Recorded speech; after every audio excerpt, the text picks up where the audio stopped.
You know that moment when everything clicks into place and the truth you've been ignoring finally hits you like a freight train? Yeah, I had one of those, but let me backtrack a bit. Last Friday was supposed to be just another night. We'd argued earlier in the week about something stupid, but we patched it up, or so I thought. Then out of nowhere, Jessica, the woman who usually couldn't stand the idea of going out without me, casually tells me she's going to a party. Party I'd specifically told her I wasn't okay with. Now, I'm not the controlling type. We've always had this understanding. If something doesn't sit right with either of us, we talk about it. Except this time it was different. She stood there in our kitchen, looking straight through me as she said it. "I'm going whether you like it or not," she said, already holding her car keys. Like my opinion was just background noise. It wasn't a question, and it definitely wasn't a request. That's when the first flicker of doubt sparked. I told myself it was nothing, that I was overthinking it. Maybe she just needed space, but then I saw the dress. Let me paint you a picture. Tight, black, far too short, and paired with heels I hadn't seen in years. The kind of outfit you'd expect someone to wear if they were trying to turn heads. And not just any heads. I knew this wasn't about catching up with Stacy and her wild crew. This was about something else entirely. I didn't say a word.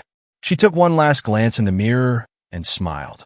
That cold, distant kind of smile that doesn't reach the eyes. She didn't even kiss me goodbye. Just a quick, "Don't wait up," and then she was gone.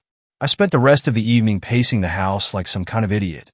Something was gnawing at me. A deep, dark pit in my stomach that wouldn't go away. But I didn't call her. I didn't text. If she wanted to act like that, I wasn't going to be the one chasing after her. No, I'd let her have her night, and I'd have mine in silence. Around midnight, I started going over every conversation we'd had over the past few weeks, replaying the small, seemingly insignificant moments in my mind. Was she distant lately? Yeah, maybe a little. Less affectionate? Sure. But what really started to bother me was that every time I'd ask her where she was, the stories felt a little too clean, too rehearsed. She'd always had explanations, but now as I thought back on it, something didn't add up. I didn't realize I was holding my breath until the silence of the house became unbearable. I grabbed my phone and stared at the screen, thumb hovering over her contact. The clock read 1:30 a.m. No texts, no updates, just silence. That's when I did something I promised myself I'd never do. I opened our shared phone plan. I knew I was crossing a line, invading her privacy, but I couldn't stop myself. Took only a few clicks. There was plain as day. Dozens of calls and texts to a number I didn't recognize. The messages started about a month ago and got more frequent by the day. They weren't just during work hours either. Some of them were sent late at night, long after I thought she was asleep next to me. I felt sick. My heart was pounding so hard I could barely think. Maybe it was nothing I told myself. Maybe it was some work thing or a friend. But deep down I knew. You know when your gut just knows no matter how much you try to convince yourself otherwise. That was me sitting in the dark, staring at the evidence I hadn't even wanted to find. I didn't sleep that night. I just sat there waiting. For what? I didn't know to be by the time the sun started creeping through the blinds. I still hadn't gotten a single text from Jessica. No apology for staying out late. No excuse about losing track of time. Nothing. I must have checked my phone 100 times, hoping for some kind of explanation. Anything that would make the sick feeling in my gut go away, but there was nothing. Then at 7:30 in the morning, I heard the sound of heels clicking against the front steps. I didn't even realize I'd fallen asleep on the couch until I jolted awake at the noise. The front door creaked open, and there she was. Jessica. Hair slightly messy, makeup smeared and smelling like a mix of alcohol and perfume. She stood there framed by the doorway as if everything was normal, like she wasn't about to blow up our entire life. She gave me this lazy smile. "Good morning," she said, like she hadn't just stayed out all night without a single word. She didn't even look sorry. She just walked past me like I was invisible, like her actions didn't matter. I sat up and stared at her. My voice came out harsher than I meant, but I didn't care anymore. "Where the hell were you?" She stopped, turned slowly, and met my eyes. But instead of the usual defensive excuses or a half-hearted apology, she laughed. She actually laughed. "Are we really doing this now? It's too early for your drama." Drama? That was the word she chose. I stood up trying to keep my anger in check. I stayed up all night waiting for you. No texts, no calls. And now you're standing here like nothing's wrong? Don't act like I'm the one being unreasonable." She rolled her eyes. "I told you I was going to a party. I didn't think I needed to give you a minute-by-minute update. We're not teenagers." But here's the thing, it wasn't just the party. It wasn't even about the staying out all night. It was the complete lack of respect in her voice. The way she was looking at me like I was a nuisance in her life. I could feel my hands shaking, not out of fear, but sheer frustration. "Who's the guy?" The words just came out, sharp and cold. I hadn't planned on saying it, but once they were out there, I couldn't take them back. She froze for a second. It was barely noticeable, but I caught it, the slight hesitation before she turned away, dismissing me with a wave of her hand. "Oh God, you really are paranoid. There's no guy. Don't lie to me, Jessica." I checked the phone bill. The silence that followed was deafening. I hadn't wanted to say it, but there it was hanging in the air between us. Her entire expression changed. Her smirk disappeared, replaced by something colder, something sharper. She narrowed her eyes at me like I was the one who had crossed the line. "You checked the phone bill?" Her voice was ice. "What the hell is wrong with you?" It was almost impressive the way she flipped it on me. Like I was the villain here for caring where she'd been all night, but I wasn't going to let her control the narrative. "Not this time." "Who is he?" I repeated, this time louder, my voice barely holding together. She crossed her arms, still not looking at me. "It's nobody. You're being ridiculous." But her voice was different now, less confident, more calculated. She was testing the waters, seeing if she could still talk her way out of this like she always did. I took a step closer. "You've been texting and calling someone almost every day for a month. Late at night. And now you're out all night dressed like that, and you think I'm just supposed to believe it's nothing?" For the first time, she seemed to lose her composure. Her jaw clenched, and she finally turned to face me. "It's none of your business," she said through gritted teeth. "You don't owe me," and there it was. That final admission buried under layers of deflection. She didn't deny it anymore. She didn't try to explain. She just made it clear that she didn't care what I thought, that my feelings weren't her concern. I stood there numb, staring at the woman I thought I knew. There was no shouting, no dramatic argument, no tears. Just this cold, quiet realization that the person standing in front of me had changed, or maybe she'd always been this way, and I was just now seeing it. She turned on her heel and walked towards the bedroom. "I'm going to sleep," she said over her shoulder. Like that was the end of the conversation. Like everything was suddenly fine. But it wasn't. Nothing was fine. She disappeared into the bedroom without another word, and the door clicked shut behind her. The sound echoed in my ears, leaving a strange emptiness in the room, as if the air had been sucked out. I stood there motionless, trying to process what had just happened. It wasn't the silence that hurt.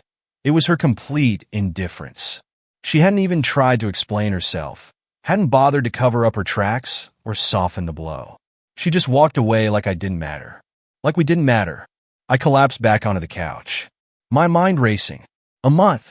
At least a month she'd been talking to someone else. Late at night, while I was sleeping in the next room, she was texting some guy. And she hadn't even flinched when I confronted her. She just looked right through me. What was I supposed to do with that? My thoughts were spiraling. Every memory of the past few weeks unraveling in real time. The night she stayed out late claiming she was with Stacy. The new gym routine. The random work dinners she never used to have. I had missed all the signs, or maybe I just hadn't wanted to see them. I felt my phone vibrate in my pocket. For a moment, I thought it might be her texting me some half-baked excuse or apology from the other room. But when I checked, it was a notification from our phone plan app. My heart dropped. I hadn't turned off the alert for that number, the one she'd been calling. A new message had just come through. That number at 7:48 a.m. She hadn't even been in the house for 20 minutes, and she was already talking to him. I don't know what possessed me to do it, but I clicked on the number. I wanted to see who he was. I needed to know. A name popped up on the screen, Mark. Not a work contact, not some random friend, but Mark. A guy I didn't know with a number I'd never seen. Couldn't breathe. My hands were shaking as I opened the call log. 46 calls in the past 2 weeks. Dozens of text messages. All late at night. All while she was supposedly too tired to talk. There was no denying it now. This was real. It wasn't just paranoia anymore. Jessica had been seeing someone else. I heard movement from the bedroom. The door opened slightly, and she peeked out, her face calm like nothing had happened. "Are you seriously still on this?" she asked, her tone flat, almost bored. I looked up at her, phone still in hand. "I know it's him," I said quietly. "Mark. That's his name, isn't it?" For a second, she didn't react. Then with a small shrug, she said, "Yeah, so what?" Like it was the most natural thing in the world. Like she just admitted to forgetting to pick up milk from the store. "Yeah, so what?" That's when everything inside me snapped. I wasn't even angry at that point. I was past anger, past hurt. It was something else now. Numbness. Cold, clear numbness. "How long?" I asked, my voice hollow. Jessica rolled her eyes like I was being ridiculous for asking. "I don't know. A few months maybe." She leaned against the door frame completely unfazed. "Does it really matter?" My mind couldn't comprehend her words. Does it really matter? How could she stand there acting like it was no big deal? My world was falling apart, and she couldn't even be bothered to look guilty. I stood up slowly. "You've been seeing him for months. Lying to me, going behind my back, and you're standing here asking if it matters?" She crossed her arms annoyed. "I didn't lie to you. I just didn't tell you everything." Her voice had this edge to it, like I was the unreasonable one for feeling betrayed. "You've been so controlling lately, always questioning me. So yeah, I needed space, and Mark, he gets it. He doesn't suffocate me like you do." My mind was reeling, controlling, suffocating. Was that how she justified this to herself? Space? I laughed, but it wasn't a real laugh. It was bitter hollow. "You needed space, so you ran to another guy? You cheated because I cared about where you were." Jessica tilted her head, her expression bored like she was over this entire conversation. "Oh, don't be so dramatic. We didn't even sleep together until last week, if that's what you're really upset about." The casual way she said it, like it was nothing, made my stomach turn. "Last week?" I repeated the words, barely registering. My entire body felt cold. I didn't even know what to say anymore. "Yeah, it just happened. But if you'd stop overreacting, you'd see that it's not a big deal. We've been drifting apart for a while now, and you know it." She said it like it was some simple fact, like I was supposed to just accept it and move on. I could barely look at her. She wasn't the woman I thought she was not anymore. Maybe she never had been. I turned away, staring out the window. The room felt too small, too suffocating. I couldn't stand to be in the same space as her. "Get out," I said quietly, my voice barely above a whisper. Jessica's eyes widened, caught off guard for the first time. "What?" I said. "Get out." I repeated louder this time, turning to face her. "I don't care where you go. Just leave now." For a moment, she looked like she might argue. But then, without another word, she grabbed her purse from the counter. Slipping on her shoes like this was just another ordinary morning. "Fine," she said, brushing past me towards the door. "I'll go, but don't expect me to come crawling back. You did this to yourself." And with that, she walked out, slamming the door behind her. The house fell into silence again, but this time it was different. This time the silence felt final, like something had broken that could never be fixed. The sound of the door slamming echoed through the house, leaving a ringing in my ears. I stood there, still staring at the spot where Jessica had been just moments before. The empty space somehow feeling heavier than her presence. It was strange. After months of feeling like she was slipping away, the house now felt suffocating without her. I don't even know how long I stood there just frozen. My mind was blank except for one thought looping over and over. She's gone. She's really gone. And yet, even in that moment, I couldn't tell if I was devastated or relieved. Maybe both. I collapsed onto the couch, still clutching my phone, my hands trembling. The notifications for her and Mark's calls were still there, staring back at me, as if mocking everything I thought I knew about my life. How had it come to this? How had I let it get this bad without realizing? I dropped the phone onto the coffee table and leaned back, staring at the ceiling. My chest was tight, but not from crying. Tears never came. I felt hollow, numb, almost as if my brain was refusing to process what had just happened. I wanted to feel angry. I wanted to scream, break something, punch a wall, anything to release the pressure building inside me. But nothing happened. I just sat there as though I were stuck in some nightmare I couldn't wake up from. My mind started racing again, going back over every detail, every moment that led up to this. I thought about the night we met, how she'd walked into that bar with a confidence that had drawn me in immediately. She was different back then. Funny, spontaneous, real. At least I thought she was. But now it felt like I'd been living with a stranger, and I was only just realizing it. And then there was Mark, some guy I'd never met, never even heard of, who somehow became more important to her than I was. The worst part wasn't even that she cheated. It was the fact that she didn't care. She didn't even try to lie to me when I asked her who he was. She just shrugged it off like it was nothing. Like I was nothing. I should have seen this coming. Maybe I did deep down, but I convinced myself it couldn't happen to me. That we were stronger than this. That I was stronger than this. But clearly I was wrong. Jessica had been slipping away for months, and I'd been too blind to notice or too stupid to accept it. The last few conversations we did played in my head like some twisted highlight reel.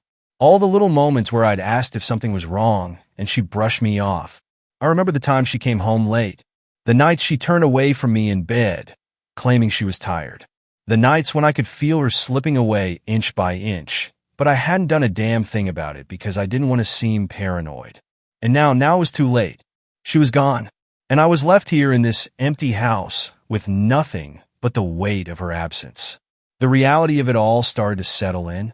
She wasn't just gone for the day. She wasn't coming back. This wasn't some fight we could fix with a few apologies and promises to do better. This was it, the end of us.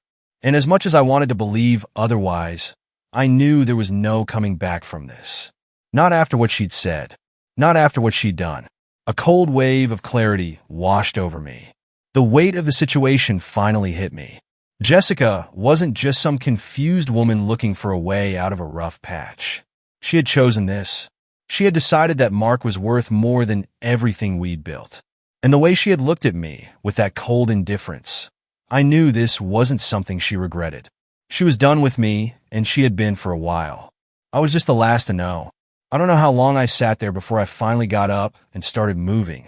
I needed to do something, anything, to stop myself from thinking. My hands started working without my brain really catching up. I grabbed a trash bag from the kitchen and started going through the house, gathering every trace of her I could find. Clothes, makeup, that stupid scarf she'd bought and never wore. The perfume that now made me feel sick to my stomach. I wanted it all out. Each item I threw into the bag felt like a small victory, as though I was purging her from my life piece by piece. The photos were the hardest. There was one of us from our first vacation together, smiling at the beach like we had the world ahead of us. I stared at it for a long time before ripping it in half. She wasn't that person anymore, neither was I. I tossed the pieces into the bag and kept going. By the time I finished, the house felt eerily empty. The air was heavy, the walls too quiet. But at least she wasn't here anymore. At least I didn't have to see her face, hear her voice, or pretend that we could somehow fix this. As I sat back down exhausted, a new thought crossed my mind. What was I supposed to do now? I hadn't even thought that far ahead. It was like the rug had been pulled out from under me, and I was still free falling. Not sure where or how I'd land. But one thing was clear. This wasn't going to end with me sitting here waiting for her to come crawling back. She'd made her choice, and I wasn't going to be her backup plan. Not anymore. She thought she could just walk out of my life and leave me shattered, but I wasn't going to give her the satisfaction. I had no idea what came next. Divorce? Maybe? Confronting Mark? The thought crossed my mind, but what good would that do? What was I going to do? Ask him why he ruined my life? No. I needed to figure out how to move forward, how to rebuild after everything had been torn apart. I didn't have all the answers yet, but one thing was for sure. This was the beginning of the end for Jessica and me. And for the first time, I realized that maybe, just maybe, that wasn't the worst thing in the world. The house was still almost eerily so. Every object, every shadow seemed sharper in the absence of Jessica. It was like her leaving stripped everything of the comfort it once held. I should have felt relieved that she was gone, but instead, I was stuck in this odd limbo caught between disbelief and the crushing weight of reality.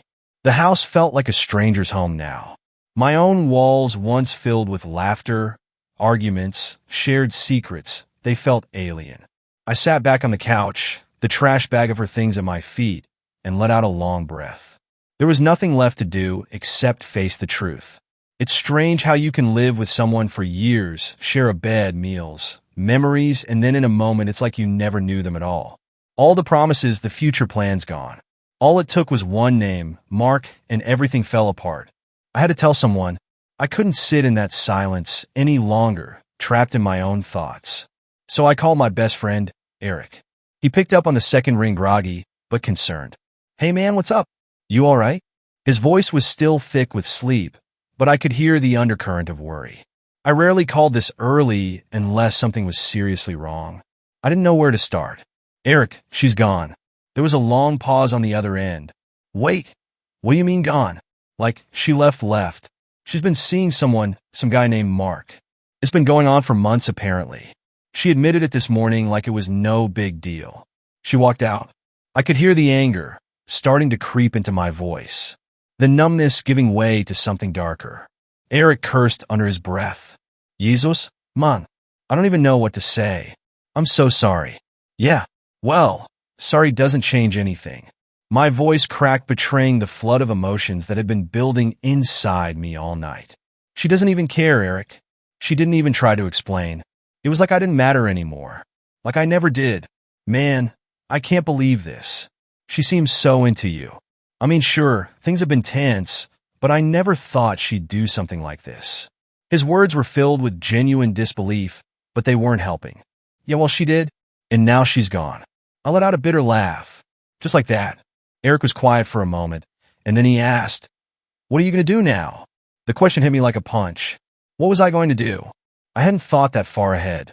All I knew was that I couldn't just sit there and wallow in the mess she'd left behind. I don't know yet. Divorce, I guess. I mean, what else is there to do? It's not like I can just forgive her. Are you sure about that? Eric's voice was hesitant. "I'm not saying you should or shouldn't, but maybe there's more to this. Have you guys really talked?" I clenched my jaw, trying to keep the frustration in check. "There's nothing to talk about, Eric. She cheated. She's been lying to me for months. What's there to even say after that? I get it, man. I'm just saying sometimes people make mistakes. Stupid, awful mistakes. But that doesn't mean it's over if you don't want it to be." His words stung. I knew he was trying to help, but the idea of even considering forgiveness right now made my blood boil. I'm not going to be some idiot waiting around while she figures out whether she wants me or this other guy. She made her choice. Eric sighed on the other end, probably realizing this wasn't the time to push. "All right, I hear you. But whatever you decide, just don't make any rash decisions right now. Let things settle a bit." I didn't answer. I didn't know how to. I just felt lost. Like everything I thought I knew about my life had been ripped away in a matter of hours. After a few more awkward exchanges, I hung up and tossed my phone onto the couch. That's when I noticed something. Jessica had left her laptop on the kitchen counter. It was half open, the screen dark. My heart started pounding. I didn't want to snoop.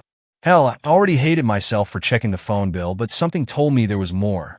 More that I wasn't seeing. I walked over, hands shaky, and flipped the screen open. The laptop whirred to life, and her desktop popped up. No password. Jessica had never been one for security. For some reason, that felt like the final insult. So careless, so confident that I'd never dig deeper. She probably thought I'd be too much of a coward to look. I opened her browser and went straight to her emails. I wasn't proud of it, but at this point, pride didn't matter. I needed to know what else she was hiding. Scrolling through her inbox, it didn't take long to find him. A thread of emails between her and Mark going back for weeks.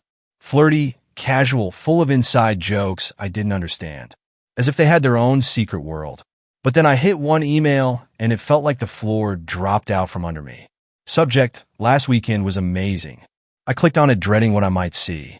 And there it was in plain text, plans to meet up at a hotel, details about how great their time together had been, even a damn photo of them together, smiling, happy.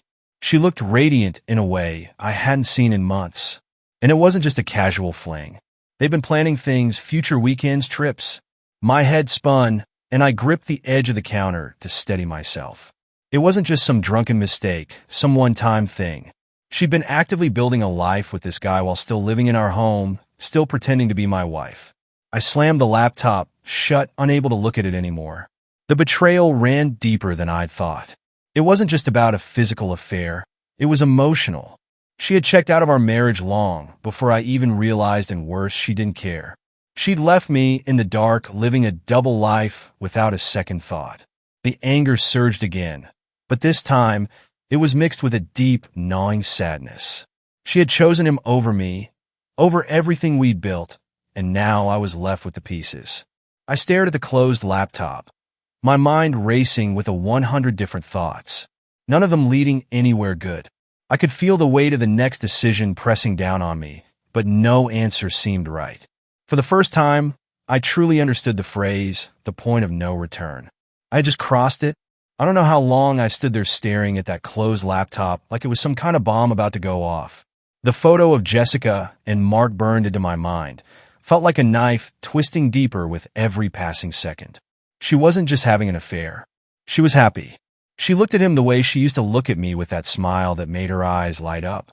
It was like I was looking at a version of her that had been long gone from my life, only to find out she'd been saving it for someone else. The shock turned into this cold, bitter numbness. My body moved on autopilot as I grabbed my jacket from the chair and headed for the door. I couldn't stay in that house any longer, not with the reminders of her scattered everywhere. I needed air, space to think, something to keep me from sinking into the flood of emotions that threatened to drown me. I walked down the street, not really knowing where I was going. It didn't matter. I just needed to keep moving. The cool breeze slapped my face, but it wasn't enough to clear my head. Every step I took felt like a step further from my old life and deeper into the unknown.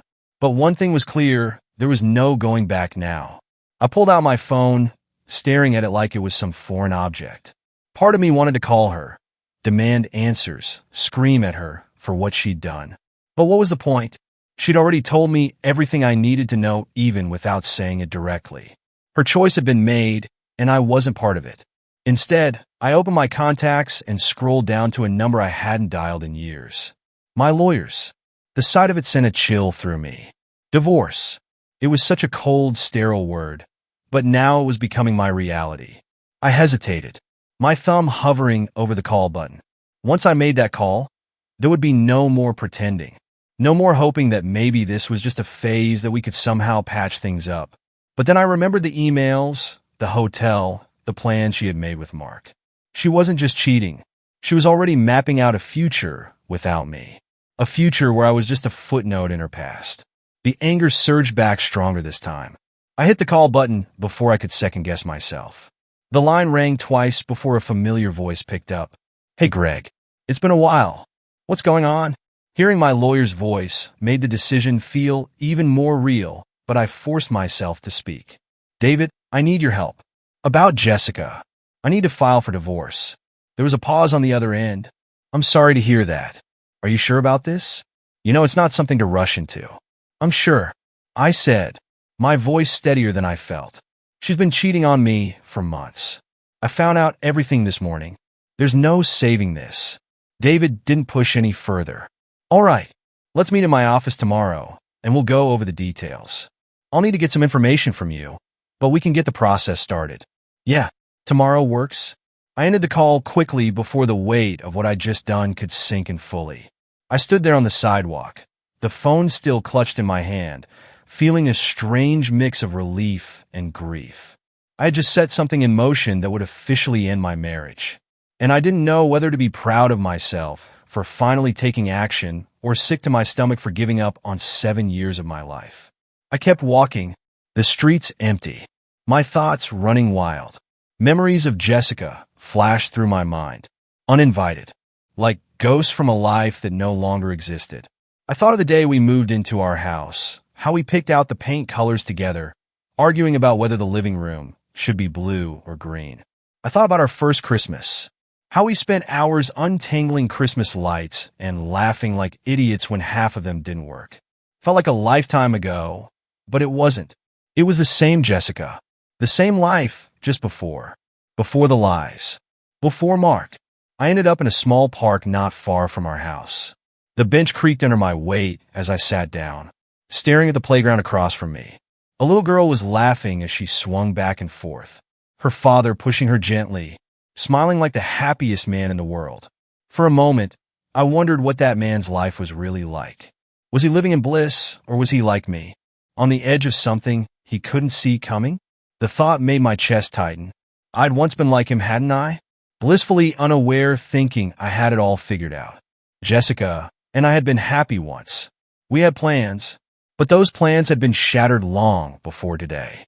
I just hadn't realized how far gone things were until it was too late. Sitting there, I had this sinking realization. The woman I loved wasn't the woman who had just walked out of my life. Jessica had become someone I didn't recognize. Maybe she had been changing for a while, and I was just too blind to see it. Maybe I hadn't changed enough.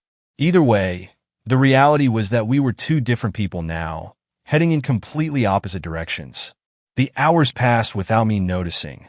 The sun started to set, casting long shadows across the park, and yet I still didn't have the energy to go home.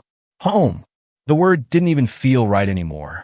The house might have had 4 walls, a roof, and all my things, but it wasn't home. Not without the life I thought I'd have. Finally, I stood up and started the slow walk back. As I approached the house, something caught my eye. The trash bag I'd packed with Jessica's things was still sitting by the front door where I'd left it. I picked it up, the weight of it feeling strangely satisfying. This wasn't just trash. This was the last of her. The last remnants of the life she'd chosen to discard. Without a second thought, I took the bag and tossed it into the large trash bin outside. The lid slammed shut, the finality of it echoing in the quiet evening air. And just like that, the first step toward moving on was taken. I didn't know what the next days, weeks, or months would look like. I wasn't naive enough to think that a single act of throwing away her things would fix the mess she'd left behind. But for the first time, I felt like I had control over something no matter how small. The future was a blank slate now, and while that terrified me, it also felt freeing. One thing was certain. I was done being a backup plan in Jessica's story. This was my life too, and I wasn't going to let her betrayal define it. The next morning felt surreal, like I was living in someone else's skin. I'd slept in our bed, but it felt emptier than it ever had. The silence was unbearable. No sound of Jessica moving around the house. No clatter of dishes in the kitchen. Just me lying there, staring at the ceiling, my mind trapped in the loop of what had happened. There was no turning back now. I'd made the call. Divorce was no longer a vague concept, something to fear or dismiss. It was coming. Fast. I got out of bed, my body heavy as though gravity was stronger today.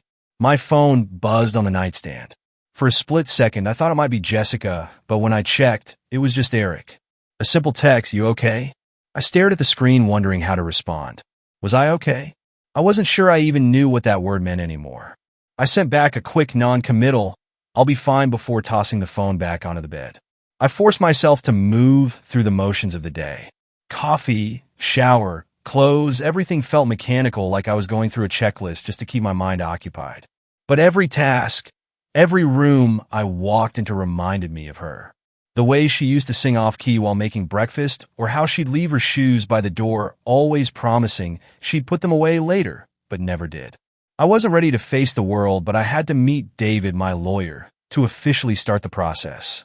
I grabbed my jacket and headed out the door, avoiding the trash bin where I'd tossed the remnants of her yesterday. The drive to David's office felt longer than usual, my thoughts heavy with the weight of what this meeting represented. I parked the car and sat for a moment, staring at the office building. The reality of it hit me again. I was about to dismantle the life we'd built together brick by brick. David greeted me with the kind of polite sympathy I expected from someone who had seen countless divorces. He didn't ask how I was feeling, and for that I was grateful. We sat down in a small office, papers spread out in front of us, the fluorescent lights casting a harsh glow on the bleak reality of my situation.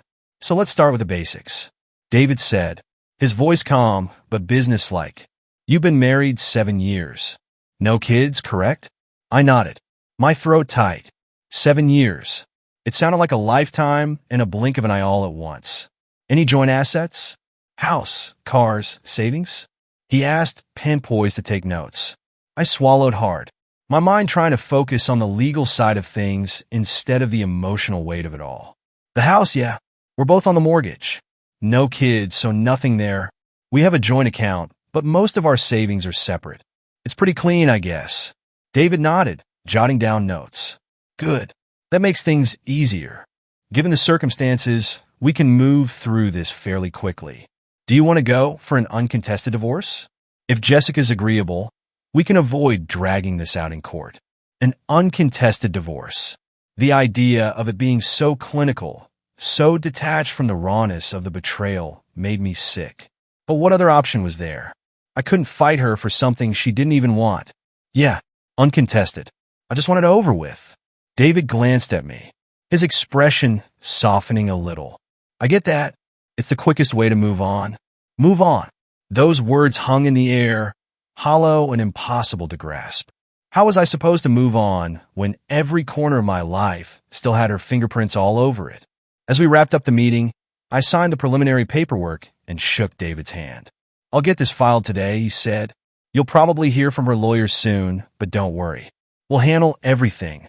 I nodded, thanking him, and walked out of the office feeling even more drained than when I had arrived. The legal part was done, or at least set in motion, but the emotional fallout was just beginning. Back in the car, I sat for a moment staring at the steering wheel trying to make sense of what I'd just done. I was officially starting the process of ending my marriage, but instead of feeling relief, I felt like I'd ripped out a piece of myself and handed it over to be filed away in some cold legal document. I drove aimlessly for a while, letting the roads take me wherever they wanted. Eventually, I ended up at the one place I never thought I'd go. Stacy's house. Yeah, that's Stacy. The one Jessica had claimed to be with on all those nights. She was really with Mark. Something inside me, some twisted need for answers, pushed me to her door. I knocked twice, my heart pounding in my chest. Stacy opened the door, her eyes widening in surprise when she saw me. Oh, hey, Greg. What are you doing here? I didn't bother with pleasantries. I need to know. How long have you known about Mark? Her face shifted, guilt flickering across her features for a brief second before she tried to cover it up with a forced smile. Greg, I'm not sure what you don't. My voice came out sharper than I intended, but I didn't care. Don't lie to me. You've been covering for her, haven't you? Every time she said she was with you, she was with him. How long, Stacy? She looked down, biting her lip. The truth, too, heavy to hide now. A few months, maybe more. I don't know the exact timeline. The confirmation hit like a gut punch, even though I'd known it all along. And you didn't think to say anything? Not once. You just stood by while she lied to me over and over. Stacy shifted uncomfortably, her voice dropping to a whisper. Look, Greg, it wasn't my place. Jess is my friend. I didn't want to get involved in whatever was going on between you two. That's it. I asked, incredulous. You didn't want to get involved? You were involved. You helped her lie. I am so okay. She snapped back, her eyes flashing with defensiveness. I didn't know what else to do. Jess was unhappy, and I didn't think it was my place to ruin things for her or for you. Ruin things? As if things hadn't already been ruined by Jessica's betrayal. I shook my head, disgusted. Thanks for nothing, Stacy. I turned and walked away before she could say another word, leaving her standing there, speechless. My heart was pounding,